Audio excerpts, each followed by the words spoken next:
how to get access on Midjourney. Hi guys, in this video I will tell you how you guys can get access on Midjourney. It's honestly very easy and you guys are going to be able to get access really quickly. So simply search for Midjourney on your browser while being on your computer. This is very important. You have to be on your computer, and then after that simply click on the first link, and then after that you guys are going to see the web page of Midjourney. So over here you guys can see that Midjourney is an independent research lab exploring new mediums of thought and expanding the imagination powers of the human species. Now over here you guys can also see all of their different options. So now from over here click on join the beta, and then after that it's gonna take you over here. So when you guys come on to over here, it's gonna basically take you over to their Discord server, and then when you guys move over to their Discord server, you guys can basically see all of their Discord postings and basically everything that they have over here. So like all in all, Midjourney is a really powerful tool,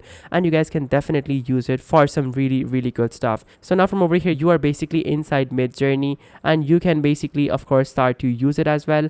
And of course you guys can check out their different channels on Discord, and you will be able to get some trial support as well. You can also go into their discussion panel as well, and all in all it gives you some really good options. So guys, that is how you can get access to Midjourney. Thank you so much for watching. Take care. Till next time. Goodbye.